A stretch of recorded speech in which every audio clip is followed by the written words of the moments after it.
Hi there, part twos. If you picked the Sacral Chakra or this Orange Calcite crystal, this will be your reading. I really hope this records because for some reason this pile, which I think is interesting because the energy is there's definitely saying something about like inhibitions and some kind of block around that, because this pile I've recorded, this is the third time I've recorded this reading, which is really odd. The technology has just cut out like partway through the reading, so I really hope this records. Anyway, so the message that I got through really strongly for the sacral chakra was around basically around like releasing your inhibitions. There's kind of a double release here. It's both around like emotional response in terms of like healing and releasing emotions. The sacral chakra is linked with like the water element, and it's all to do with like healing emotion. It's all to do with like emotions and going with the flow and going with your sexuality and your sensuality and being comfortable in your body and like being able to flow with like creative inspiration, which is why we've got creativity here. And I feel like there's, with both inhibitions and creativity, there's a theme around like releasing your inhibitions around your creativity. So for this part, some of you might be creatives, you might be some kind of artist or writer or something like that. Or even if you don't do that as a job or aspire to do that as a job, you are just very creative naturally anyway. I'm seeing some of you might be some kind of like literally artists, like painters, things like that. Or maybe you were very creative in childhood, but you were programmed with a lot of inhibiting things around expressing your creativity, and there might be a little bit of healing to do around that.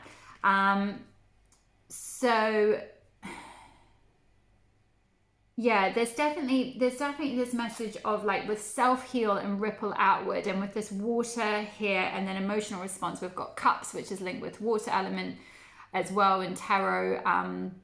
So it's like a double message of like healing your emotions, releasing your emotions. But my feeling is you can do this through your creativity. So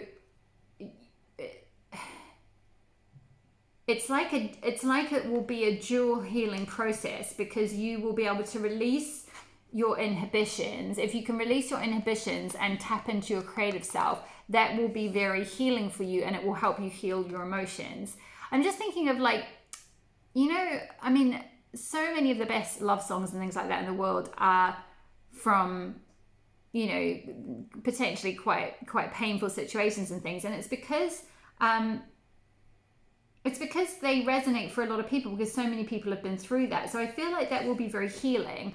And it's like with ripple outward, it's like that's going to ripple outward and help heal other people as well. So like, don't feel afraid to like don't be in. It's almost like I'm just getting this really strong, like don't be inhibited. It's like, and also with the fact that the video just kept stopping, it's almost like with some of you, maybe you start and stop your projects, or like you're inhibited to put things out there in some way. There's definitely some like block around inhibition and like letting go of your inhibitions and just tapping into your creative inspiration and letting your creativity flow, because that will be very self-healing for you and very healing for your emotions, and it will help you to gain more confidence. The more you process your emotions through your creativity and listen to your inspiration, the more you'll gain confidence. Orange Chakra theory is all about that sort of sacral power confidence, almost like you're just very comfortable in your skin. You can kind of see her here. She's like perched on the corner on like a little mushroom or something, and she's got this like fiery orange dress on, and she just looks very sensual and very comfortable in her body. She's sort of going with the flow. That's that kind of flexibility thing. Go with the flow, like listen to your body. Maybe doing something embodied like yoga or something like that might be really helpful to you. And that will help you tap into your sacredness, because we've got this, you are sacred Tulsi card. So think the herb Tulsi or like Tulsi tea might be quite helpful for you. I vaguely remember from once drinking Tulsi tea, I think it said on the back it does help with things like confidence. I think it's like a green herb, but yeah, I think for some reason it does sort of help awaken that in some way. But anyway, the point is that like it's to do with like the plant essence or tuning into the essence of Tulsi. It is all about reminding yourself that you are sacred, and it's like you have as much right to create as the next person. You know, you have as much right to receive like divine inspiration to do whatever it is, to live your dreams and live your goals and do whatever you want. Because Orange Chakra Fairy very much talks about like marching to the beat of your own drum. And I just saw 555 on the clock. And I feel like that 555 is often the number of like change and like dynamism and like movement and going after things. And it's kind of like you have that zest for life. Like Orange Chakra Fairy is very much like, embodies that energy of having like that zest for life, that, sacral passion for life, that kind of creative spark. You had that in you, but for some reason it's gotten a bit, this chakra has gotten a bit imbalanced. Like you're I'm sensing it's quite dull in that like you're not really tapping into it fully. You're not embracing it for everything it could offer you. And with this, you've got the Queen as the archetype from the archetypes deck here. And the Queen is all about, if you know tarot, and chances are if you're watching a tarot reading, you probably know the basics in terms of, Queen of Cups, Queen of Wands, Queen of Swords, Queen of Pentacles. So if you think about the energies of all of those, the Queen, as in like the ultimate sovereign, it's almost like this card embodies a little bit like that Empress energy of like the Empress being the four queens. So she's the Queen of Wands with this like serpent energy here, which is that serpentine, that kundalini, sacral, passionate energy, that zest for life energy. She's got that like wisdom. She's got the Queen of Swords energy, that this pearl of wisdom in this flower. She's very wise. She's very smart. She knows how to make good decisions. She's got this jewel here, which is like Queen of Pentacles, which is like she knows how to make her coin. She knows how to make money. She knows how to stand on her own 2 feet. And I'm just being drawn again back to like flexibility here with this like woman standing on one foot actually. She's like finding this balance here between like all these different facets of herself. And which queen did I miss? I said Queen of Pentacles, Queen of Swords, Queen of Wands, and Queen of Cups, which is the moon, which is like Cancer energy. It's the cups, it's the emotional energy, emotional response you got as well. So there's some emotional healing that needs to happen before you can attract in your next relationship, or if you're in a connection, in order to heal your existing connection, there's some energy that needs to be like moved through you, I'm sensing. It's almost like something's gotten a bit stagnated, something's gotten a bit, some emotional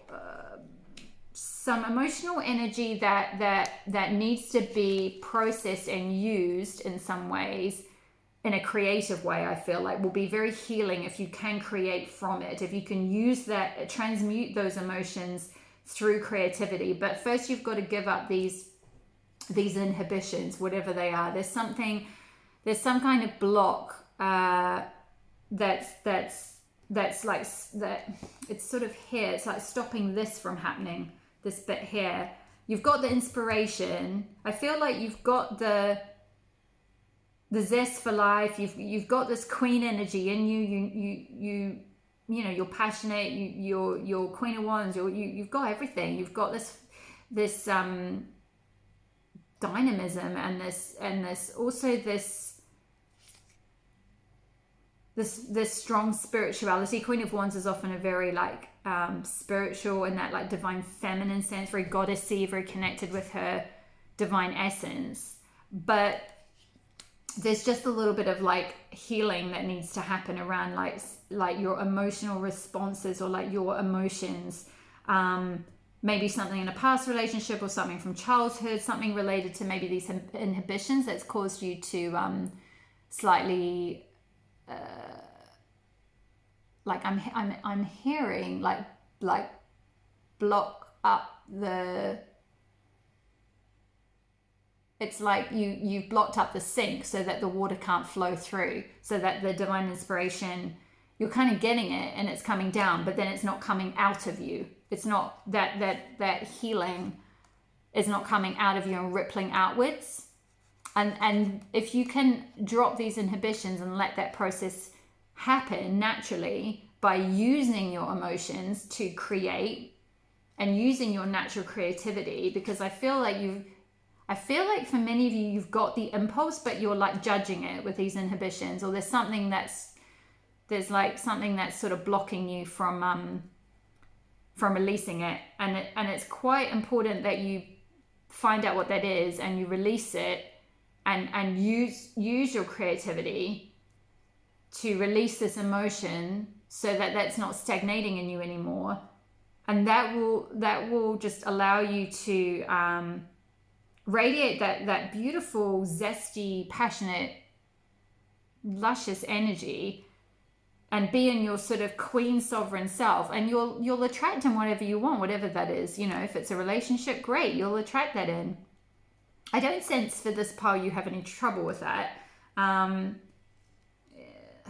You might have recently, if you've got a bit of emotions blocked in there, or you've got a bit of inspiration or some kind of creativity that's been trying to find its way through you, and it's gotten a bit held up by this inhibitions process, or this inhibition, like these inhibiting blocks, I guess, which could be something from childhood maybe, or something from a peer group, or just, I'm not quite sure exactly, but I feel like even if for those of you who you are, say, painters or writers or something like that, if you start a process of doing it, tuning into your inspiration and doing it intuitively, you'll emotionally heal and resolve out these inhibitions anyway, just by virtue of just starting, just doing it,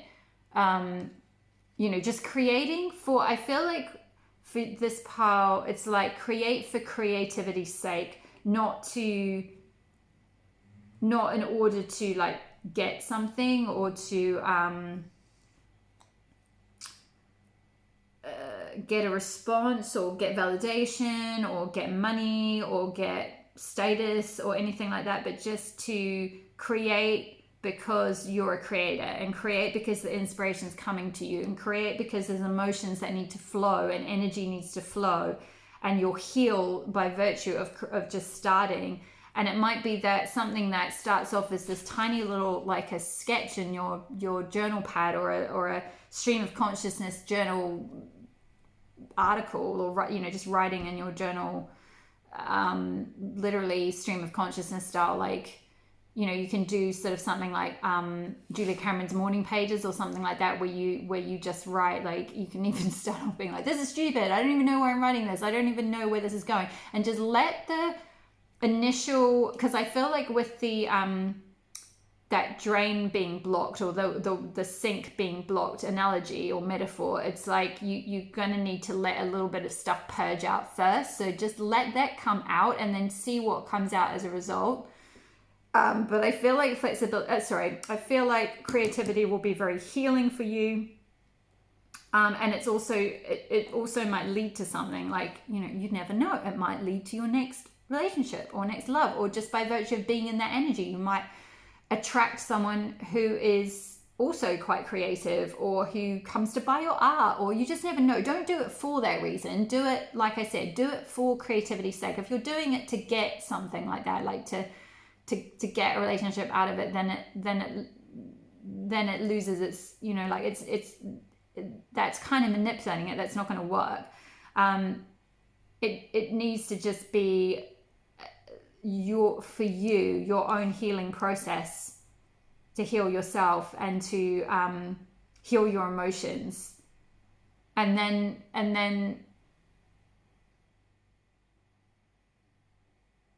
the more you kind of go with the flow, and that's where that like inspiration, flexibility comes in, like having the flexibility to like honor that creative side, Like once you let go of these inhibitions, you know, it's kind of like this will happen. Like you'll have inspiration, you've got the flexibility to respond to that inspiration, and then the creativity to make it happen. And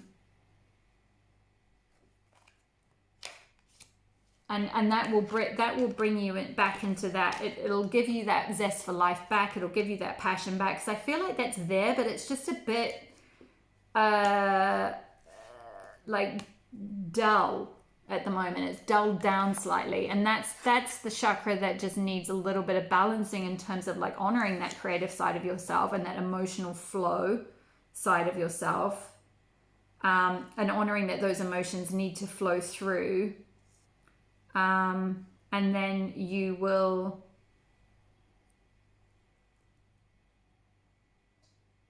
radiate that confidence again. You'll come back into that sovereignty, with the queen being here, that sort of very queen. I feel like very predominantly quite queen of wands, but it's interesting how the tail of the snake is holding this jewel. So I feel like that's going to be very useful for you. That is all the messages that I've got for you today. If you would like any support with healing this chakra, then please have a wee look at my website. I'll leave the link below. Otherwise, please like and subscribe, and I will see you in the next video. Thanks so much for being here. Bye.